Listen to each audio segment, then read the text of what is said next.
Hello, everybody. It's Dr. Rick dropping in on you. Hope everybody is having an unbelievable week. Hope that all the things that you are striving to achieve in your life in every area and aspect are seeing progression. Remember what I always tell you, that no matter where you are, no matter how dark it may seem, if you're still breathing, you're still in the fight. I can't tell you how many times that I've had my back against the wall because I'm striving for something of value, because I'm pushing for something beyond what everybody else is doing, because I see the value in extending and expanding my reach and myself and my capacity to fulfill my purpose and my design. That my back's been against the wall. And the thing I have taught myself, number one, I'm built for this. The great designer designed me to be able to withstand the forces and the pressure that is against me. No matter how vehement it may be or seem, I'm built for this. That's one of the things that I've had to remind myself on more than one occasion as I'm facing difficulty, as I'm facing struggle, heartache, setbacks, disappointments, and so many other things that are simply par for the course for life. I remind myself I'm built for this. And then I tell myself that if I'm still breathing, I'm still in the fight. And I think that it's important that you understand that if you still are alive on this earth, your life still has purpose. Your life still has capacity and potential. Your life still has the things in it that you need to go beyond where you are. There's no such thing as a lot in life. Poverty is not your lot in life. Suffering and abusive relationships are not your lot in life. Living life unfulfilled and just going through the motions just to pay bills isn't your lot in life. You're here to be a representation of the designer. No matter how you see God, not my way, not my job to tell you your relationship with God, but my responsibility is to tell you that if you are claiming to have a relationship with God, your responsibility is proper representation of the designer. In other words, you need to be in your life living a way that's reflective of your designer. It doesn't mean that you're going to always be in a place where everything is going well. It doesn't always mean you're going to be on cloud nine. It doesn't always mean you're winning. It means that even when your back is against the wall, people can see your reflection, the reflection of God, in how you're standing, how you're posturing, how you're expecting, how you're not shaken to the point that you fold over and quit. It's the perseverance in the storm that's most reflective of the character of God and the power of God in your life. So again, I say, if you're still breathing, you are still in the fight. Today is Thankful Thursday. I want to talk to you about the importance of self talk. But before I do, I want to remind you there are only 3 days left to register for the Mastering AI webinar that I'm doing on the 30th of this month. And the reason we are only doing a short registration is there's going to be some interaction between me and the registrants between now and the actual webinar. So I need to have everybody on board by this weekend. So Saturday at 11:59 p.m. registration stops. So if you want to learn how to master AI, if you want to learn how to use it to monetize your ideas, to monetize different things that you're doing already online, if you want to learn how to create new spaces online using AI, you want to attend this webinar. If you are looking to start a business anytime soon, if it's been a vision or a dream, you want to attend this webinar. If you're talking about scaling out an existing business, you want to attend this webinar. Um, about 4 or 5 years ago, I connected with some of my tech guys, people that I have known for years that have been in tech, that are everything from programmers, writers, program designers, and they've been yapping about AI before it ever went mainstream. And I decided I better get ahead of it. I wanted to learn as much as I could because I wanted to be able to be one of the people who leveraged it versus feared it. And so and initially it was scary because the things this technology can do is remarkable, but it can be misused, but I want to teach you how to use it as a benefit. Now, in addition to me teaching, this is a 2-hour webinar where I'm going to give you A to Z on it, everything from creative works, virtual assistants, the gaming industry, and how the gaming industry is for a lot of people, you know, no big deal. We look at it, what's the big deal? On YouTube, which is a great place to generate revenue if you have content. Gamers are the #1 earners on YouTube. I think like the top 6 or 7 out of the top 10 are gamers.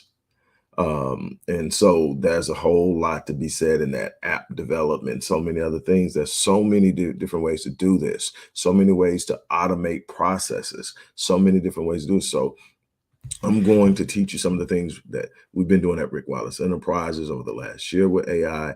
I'm going to teach you some ways that you can take a business idea from scratch and create it. I'm going to take you and show you how you can take a business online that may not be doing anything, or take something you're doing online that you don't really consider a business, and realize how you can monetize that.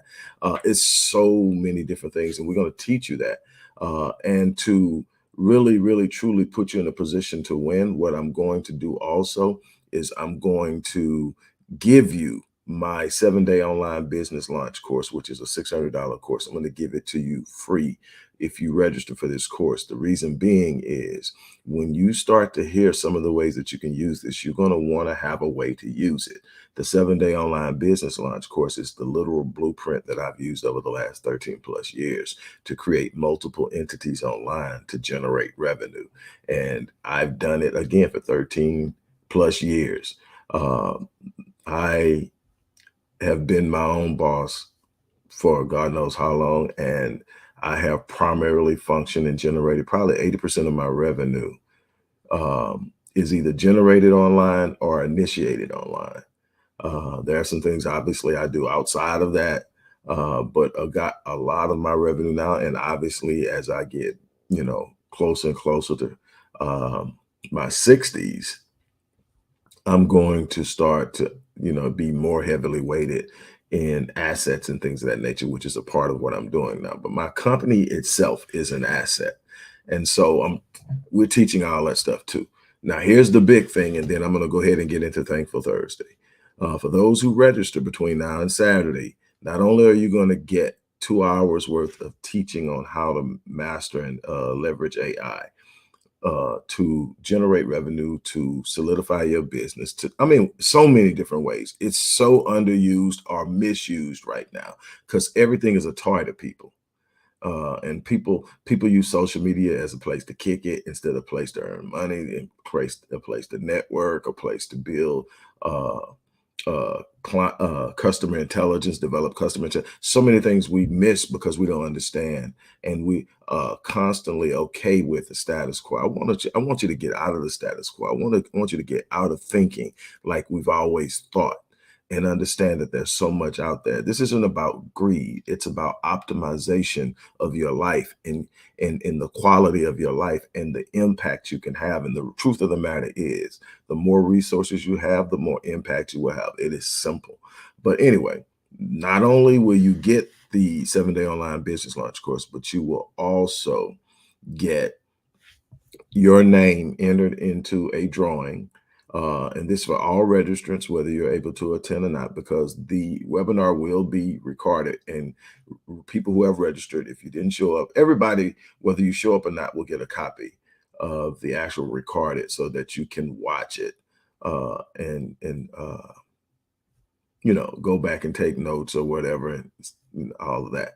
So, but whether you attend or not, if you're registered, your name will go into a drawing. I am going to draw one name during the actual webinar. I'm going to draw one name, and that person will be gifted a platinum coaching package with yours truly. That's 52 weeks, a minimum of 52 sessions, A through Z comprehensive, intensive planning strategy, and goal setting, whole nine, a $15,000 value, free. One person is going to get that, and I'm laughing, but right now, because some of my current and former clients are registering, and they're registering hoping to win that. I know what they're doing. Plus, you know, they probably want to know AI too, but I know that there's a reason why that the focus of people registering are people I've worked with before. They know what's up. And it's cool. I mean, if I've worked with them before, I don't have anybody that I've worked before that I wouldn't want to work with again.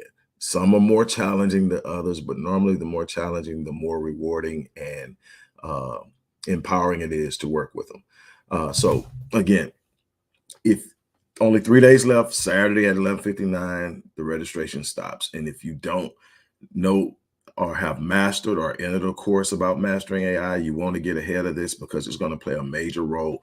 Goldman Sachs has gone on record in saying that AI will, in the next 6 to 18 months, eliminate or replace 300 million jobs. Now, that sounds scary, but it's going to create opportunities for others. And so where are you going to be in that? How much will you have to try to relearn or learn at a time when you're going to be stressed out about what's going on? Get ahead of the game, create spaces. Don't wait for something to happen. I tell people all the time, there's two ways you're going to get there. You're going to either voluntarily jump or you're going to get pushed by life. Don't wait until you get pushed by life. Get out there. So let's talk Thankful Thursday. So uh, there's a Bible verse that says there's the power of life and death in the tongue. And then it gives you the one, speak life. And there's so much science behind that. Our self-talk is a major, major, major part of the outcomes of our life. It is a reflection of what we're thinking. I believe it was in Matthew, where Jesus says, out of the abundance of the hearts, the mouth speaks. Well, when we start to really study and start to break down when you talk about heart and mind, which is mentioned constantly throughout the Bible, what are we talking about? We're talking about the subconscious and the conscious. The mind, or nous in the Bible, is the conscious. The heart, or cardia in the Bible, is the soul, the center of being, what drives you. And we now know scientifically that 96% of human behavior is driven by what? The subconscious, the heart. So out of the abundance of the heart, the mouth speaks. It speaks what's inside. But here's what we also know. That's why we're told to guard the tongue out of the, and we're told to watch what we speak. So you shall declare a thing, it shall be established for you. So then what does that mean? That means that I have to be very careful what I speak, because what I'm speaking is not just a reflection of what's on the inside. It's a reinforcement. So I speak it. My mind hears me speak it. It reinforces the belief.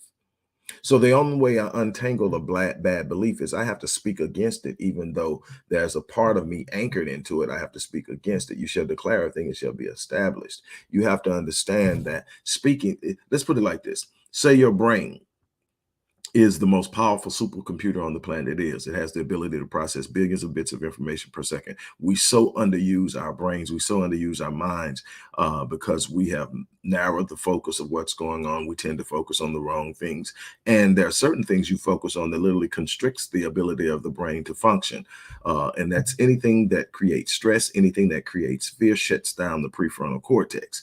And that's where our reason, rationale, and proper processing, impulse control, and so much more happens. So then we understand that sometimes we put ourselves in a situation where we limit our ability to solve our problem because we engage it from the wrong end. We speak wrong, we think wrong, we act wrong. So again, what is it? So you have the brain, this unbelievably powerful supercomputer. Your self-talk is literally going to be the program that computer runs. That's the power of self-talk. I'll give you a prime example in my own life, my own situation.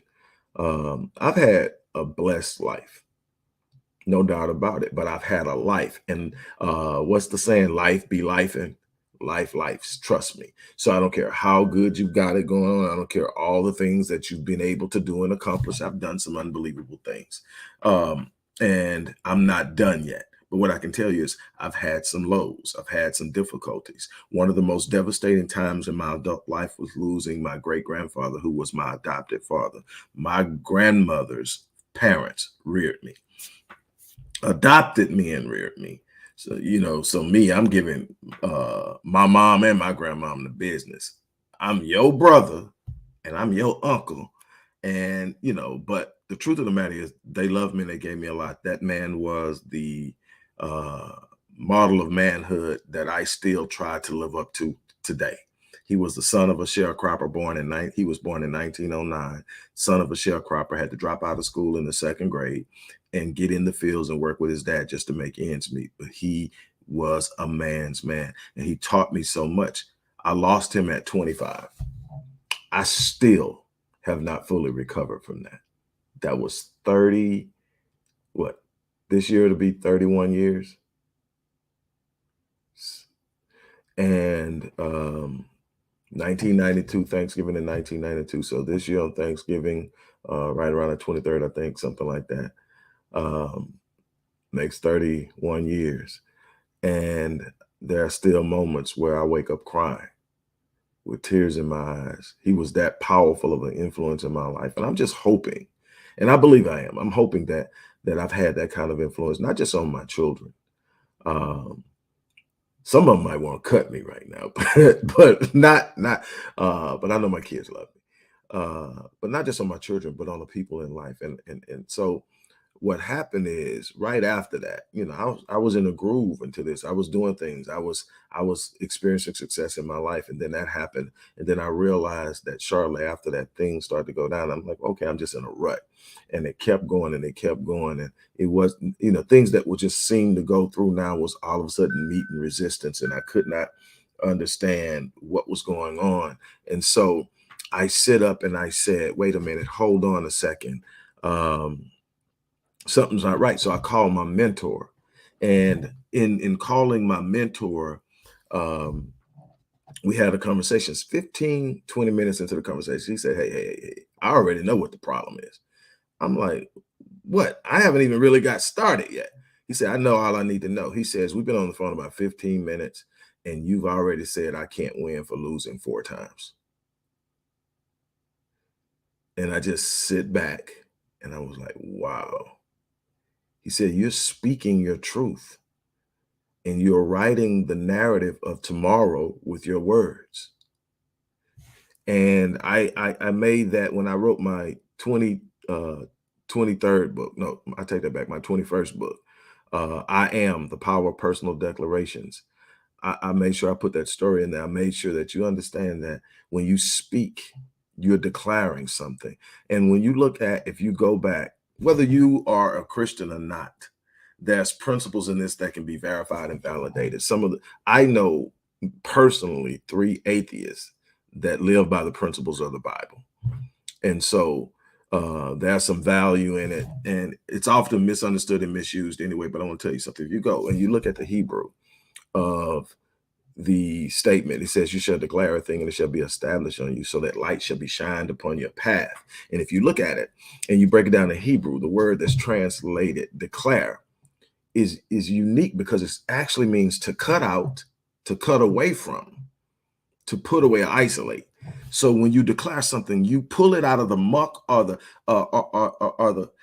nebulosity or ambiguity of all the things that are going on in your mind, all the things that are going on in your life, all the things that you wish, and you pick this one thing, you sit up and say, this thing is going to happen. Now, what have you've isolated it from everything. You've put it in focus. Now, there's this thing in the back of the brain, at the base of the brain, a bundle of nerves called the reticular activating system. This reticular activating system is what keeps you from losing your mind. It determines, it prioritizes for you the things that you give emphasis to, the things you focus on, the things that you give the most attention to. Get a prioritization in your mind, because remember, the subconscious mind has the ability of processing 4 billion bits of information per second. The conscious mind can only process 2,000 bits of information per second. So things that you can be consciously aware of at any time, 2,000 bits per second, which is pretty phenomenal. But when you compare that to the 4,000 bits per second that the subconscious can process, the conscious mind cannot keep up with that. And trying to do so will just have you in a fog and dysfunctional all day long. So how does the brain do it? Through the reticular activating system. It says, this is important, this is important, this is important. And that's what it will highlight and look for and search out through its natural scanning, through vision primarily, but also through hearing and even taste and touch. But what happens is In this, we prioritize something. I'll give you a prime example of reticular activating system in action. Have you ever sit up and saw something that you went out and bought recently, and all of a sudden you see it everywhere? But before you bought it, it wasn't that obvious to you. But now that you got it, it's a car or a blouse or a purse or a shirt or something. And now you see it everywhere, and you go like, man, everybody went out and bought my whip. Everybody went out and bought my shirt. No, it was always there. Your brain just hadn't been told it was important to you until you went and spent money on it, which is a categorization. If I spend money on something, it's something I want. It's important to me. So then what happens? Now I see it everywhere. That's because now it's your subconscious has been told it's important, so it moves it to the top so that now it can be received and perceived by your conscious mind. So again, when you speak something, you are automatically giving your reticular activating system a notion or an indicator or a message that this is something important to me. When you make a personal declaration, like say in the past with me, I can't win for losing. Guess what the reticular activating system does? He can't lose. Let's find all the ways that he can't lose. So now everything that's going wrong in my life, it goes and find every little incident, every little situation, everything that's going to be a problem, it finds. And all of a sudden, I've got all of these overwhelming things coming at me. I get anxious, trigger the stress response in my brain, the most ancient part of the brain. It triggers a stress response. What happens with a stress response? You go into fight or flight. Even though there's nothing to fight and nothing to run from, the ancient part of our instinctive responses is to trigger that response. It's how we save our lives in the case there is something that's trying to kill us. So then what happens? The frontal lobe, especially the prefrontal cortex, shuts down. Why? Because it demands a great deal of blood and oxygen to function. And so that blood and oxygen is now being sent to my extremities, my hands and my feet, to either fight or flee. Now, I'm not running anywhere. I'm not going anywhere because the problems I'm facing aren't physical. But my brain and my body won't dictate that, will not be able to distinguish that when I'm in fight or flight. But I created it by telling my mind to focus on it until my subconscious mind just gave me an overwhelming overdose of everything that's wrong. Now, guess what happens on the opposite side of that? When I sit up and say, you know what? I'm going to win today. You know what? I am a winner. You know what? I am abundant. And that's one of the things I speak when I speak every morning. I wake up and I finish my prayer. And at the end of my meditation, I say that I am confident. I am serene. I am sure no matter what obstacle or undesirable circumstance crosses my path, I refuse to accept it, for it is nothing but an illusion. There can be no obstacle or undesirable circumstance to the mind of God, which is in me and around me and serves me now. I am committed to excellence. I am adequately sufficient to meet every challenge. I am abundant. I am wealthy. I am debt-free. I am powerful. I am relentless. I am dominant. I create, generate, elevate, gravitate, and dominate. I win. This is how I start every day. Now, it doesn't mean that it eliminates my challenges. What it does is it means when I meet a challenge, I'm already telling myself, I got this. I'm built for this. I'm prepared. This is simply a puzzle meant to be solved, and the answer is always already on the way. Why? Because I have the mind of God. It's only when I forget who I am. It's only when I forget where I'm from. It's only when I forget my design. It's only when I forget my purpose that the world around me begins to overwhelm me, because now I'm focused on the problem and not the solution. You've got to guard your self-talk. You've got to literally teach yourself. And what just happened? I don't know what just happened.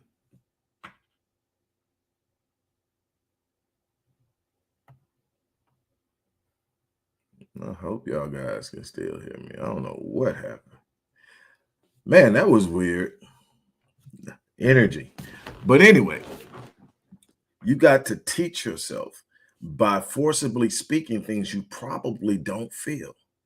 The first thing out of my mouth, and you guys hear me say this probably every day, the first thing out of my mouth every morning when I wake up, before I roll over, before I go anywhere near that phone, is thank you. I don't wake up thinking for a reason to say thank you. The fact that I opened my eyes was reason enough, first and foremost. But I know by saying thank you, I immediately trigger gratitude. Gratitude puts me at a frequency of about 500 to 550 hertz. I've already removed myself by a minimum of 300 hertz away from strife, stress, jealousy, envy, pain, fear, and so much more. I've done that just by saying thank you. Now, what else have I done? I've told my reticular activating system and my subconscious that I'm in a state of gratitude. Now, guess what it does? It goes out and finds reasons for me to be grateful. It goes out and finds reasons for me to be grateful. So, what am I getting at? You are in far more control of your life than you give yourself credit for. Now, I'm not telling you that circumstances and situations that are unfavorable won't roll into your paradise. I'm telling you that the vicissitudes of life are guaranteed to roll into your paradise. What I'm telling you is your circumstances are not indicative of your outcome. Your circumstances simply challenge you to be focused and fixed on the things that matter most. And if you're not prepared to take on the circumstances and challenges because you're still thinking that you're where you're at now is the indicator of where you'll be, you are literally stuck in this cycle, not because it's your lot in life. You've been poor all your life, not because poverty is your lot in life. You've been in abusive relationships your entire life, not because abusive relationships is your lot in life. It's because you gave power to the very thing that you despise. You stop focusing on what you could create out of your thoughts, out of your faith, out of your imagination, out of your expectations. You could create something that had not ever been done before in your family. That's how people are the first ones to be college graduates in their families. That's how people are the first ones to become millionaires in their families. That's how people are the first ones to break the cycle of trauma and abuse in their families. They decide, I'm not going to walk and be anchored in the past. I am not going to be held captive by my circumstances. I tell people all the time, this circumstance thing, you got to get it, you got to get an understanding of it. When I say circumstance, that's something that's happening now, but by its very definition is temporal. Unless you anchor yourself in it and identify with it. I tell people all the time, pain is inevitable, but suffering is a choice. See, the circumstance is inevitable, but what comes out of it is a choice. See, I can look at the circumstance and I can decide that I'm going to connect with my higher power, my own higher self, the divine nature of God residing in me. Then I am connected to God when I'm able to do that because I'm operating on a higher frequency, a higher energy plane. I can hear from God because there's not the clamor of jealousy, strife, envy, worry, anxiety, fear, rage, all these different things that are 250 frequency, 250 hertz or lower in the frequency range. I'm not encumbered by that pain and that stress, which literally attacks the body and attacks organs, attacks the brain, attacks so many things that makes us sick. Do you realize that it starts in the mind? That's what psychosomatics is. It's the way that the mind impacts the body and the body impacts the mind. You got to be very, very careful of what you're saying to yourself. But I tell people all the time, see, I've had people tell me, Doc, you're in denial. Rick, you're in denial. I know what you're facing. I know what you're up against. And you're out here smiling like nothing's wrong. You're in denial. You're pretending. No, you're seeing things from the wrong vantage point. Let me invite you into my world and let you know what's going on here. See, you're looking at the circumstance. I'm aware of the circumstance, but I'm not looking at the circumstance. I'm looking beyond the circumstance, trusting my divine destiny that was given to me by way of purpose and gifting, that I'm going to come out of this thing. And I'm actually in my mind using the imagination given to me by God that most of us squeeze out of our children by the time they're 7, but was meant to be the way that they solve their problems. I'm in my imagination searching out my creativity to present to me a vision of what the outcome looks like when I overcome what I'm in. See, the outcome has to be a result of overcoming. And so I'm already knowing this is going to be a situation I overcome. I have never been trapped in something. I'm going to overcome it. I'm going to win. I'm going to rise up. I'm going to beat it. Let me tell you something. When you understand that, your spirit is in direct communication with the Spirit of God. However you want to look at it, however you want to see it, whatever you want to call it. Semantics doesn't matter to me. People get caught up in semantics, and if you said that, you can't say, call it what you want to, but at the end of the day, when you're able to have that divine connectivity, a real true relationship, you won't more than likely, I ain't gonna tell you people what can't happen, but you more than likely won't hear audibly from God. This spiritual conversation that takes place is more clear than audible. I mean, it's clear. It's almost like it's downloaded into you, and you go, okay. And then, but see, you got to have that stuff cleared out. You can't get to God in a frequency that harbors jealousy, a frequency that harbors anger, a frequency that harbors rage, a frequency that harbors fear. You got to get out of that. So gratitude is the rescue. Thank you. Immediately, when you say thank you, your brain starts to look for reasons to be thankful. But here's the thing. When I'm looking at this undesirable circumstance that I talk about in my prayer and meditation, this undesirable circumstance, everybody else is looking at it and going, oh man, what is he going to do this time? I'm already looking beyond it, and I'm communicating with God, and the answer is on the way. And so when you see me smile, it's not because I'm ignoring the circumstance. It's that I've looked ahead, and there's something in my spirit that disagrees with the circumstance. It's an illusion, because there are no obstacles to the mind of God. There's nothing that can trump the mind of God. God knows. And if I have access to it, I simply have to be in a place to receive the solution, the answer. But you can't receive it in fear, can't receive it in anxiety. You can't receive it in jealousy, anger, bitterness. You've got to come out of it. You got to start to speak. Guard your tongue. What are you speaking? I'm powerful. I'm blessed. I'm driven. I'm successful. Don't wait till you see it. Speak it. You share let me break it. You shall declare a thing, cut it out, isolate it, put it out in front, get it away from everything else. You shall declare a thing, and it shall be established, made whole, made real, brought into fruition. You shall declare. It didn't say that you have to experience a thing to declare a thing. You shall declare a thing and experience it. And that's the thing that we've got to learn how to do. We got to learn how to sit up and say, this, I'm not talking this. That's why old folks used to say it. They may not have even understood the science behind it, but they sit up and say, no, I don't receive that. I rebuke that.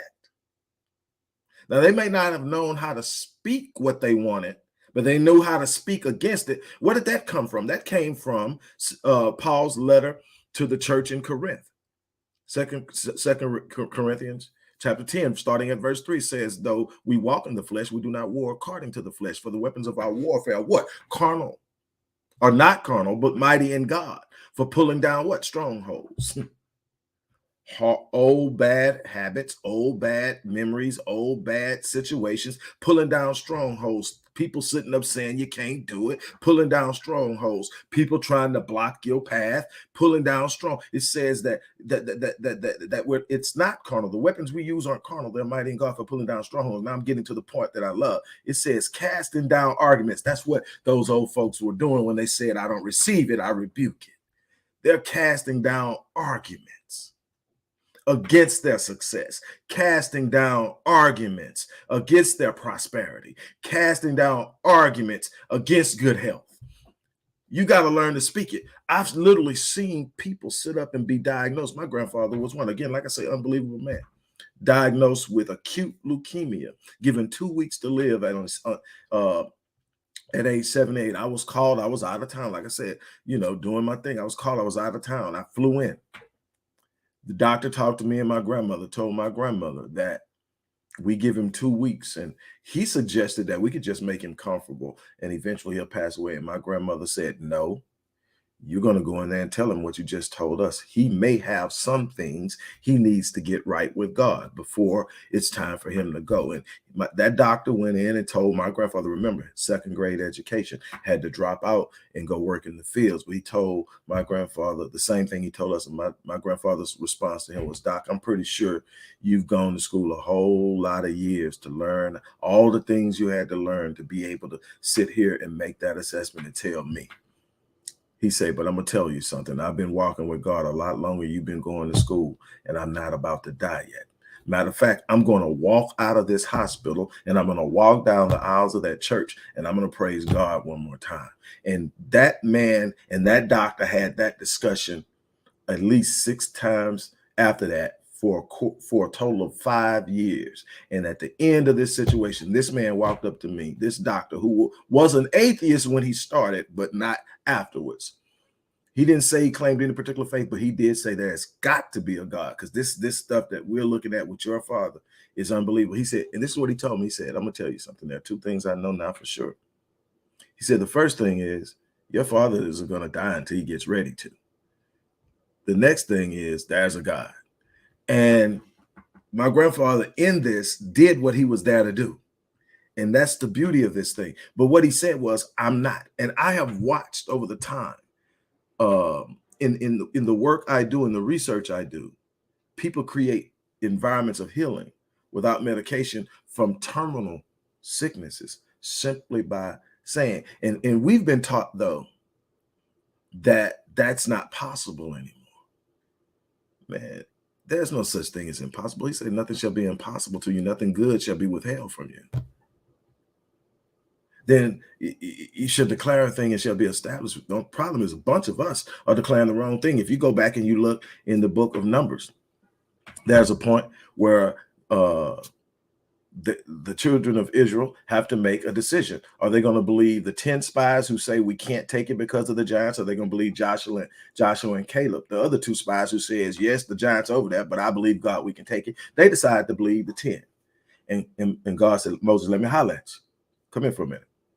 He said, go back and tell them I have heard their complaining against me. Now that blew my mind. When I first heard, they didn't complain against you. They just said they're not going over there because they're afraid of those giants. But God had already told them it was theirs. God had already told them it was possible. God had already told them that you can do anything. And yet here they were. So then he says, go back and tell them that I've heard their complaints about me, and as they have spoken in my hearing, so shall I do to them. Now go back and look at what he told Job. He said, you shall declare a thing and it shall be established. Now, by all accounts, Job is the oldest book of the Bible, not Genesis. So this has been a principle long before the children of Israel stood at the Red Sea. So again, whether you believe in it or not, that's you. What I'm trying to get you to is principles that I've seen lived over and over again in and outside of any particular one religion. I'm telling you that faith has power. Faith activates things. It's an energy. It's an expectation. You will never, there's a reason why because you're never going to actually live life higher than your expectations. God always meets you at the level of your expectation. As you have spoken in my hearing, so shall I do to you. Now let's go back and finish what happens with the old folks rebuking in that last chapter, then we're done. He says that the weapons of our warfare are not carnal, but mighty in God for pulling down stronghold, casting down arguments and every high thing that exalts itself against the knowledge of God. But here's the one, bringing every thought into captivity. Bringing every thought into captivity. What you focus on, you feel. What you focus on, you feel. When I'm working with my clients, my thing is to get them to focus on the things that are going to give them power, give them hope, give them courage, inspire them. Because here's the thing, everybody's life has something that makes them feel down, makes them feel concerned. It's what I am trained to follow. The way I start my day tells you how I live my life. I'm not looking for the darkness. It'll find me. But I am light. So when darkness finds me, it tries to hang around, but it has to flee. Because see, darkness is the absence of light. It cannot overtake it. It simply exists because light is not present. When I make up in my mind that I am the light, darkness will come, but it has to flee. Guard your tongue. What are you speaking into your life that you don't want to experience? Stop giving power to negative situations.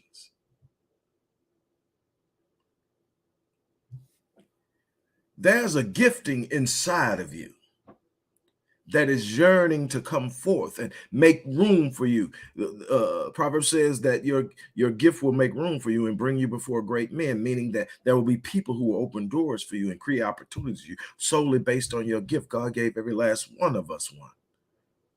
Nobody's better than anyone else. Everybody has a different gift and a different purpose, but equal capacity, equal potential to impact this world. The problem is most of us have become convinced that we don't. So we meander through the maze of mediocrity. We hang out in the box of average and we chill. We're just trying to get through this life. You have a responsibility to show up in this life. That's what you have. So on that note, look, I'm gonna get ready to get out of here. Like I said at the beginning of this video, if you haven't registered for the Mastering AI Artificial Intelligence, if you haven't registered for that course that's taking place on the 30th of this month, the last day to register is Saturday. I'm taking the first 50. I'm giving away a $600 course, 7-day online business launch course, because I want you to have a way to create an online entity to take advantage of all these things. That's a $600 course. The webinar is $197. I'm giving you a $600 course. That's my most popular course, by the way. And I am also going to, you know what? I didn't put it in the box, but keep this video saved somewhere.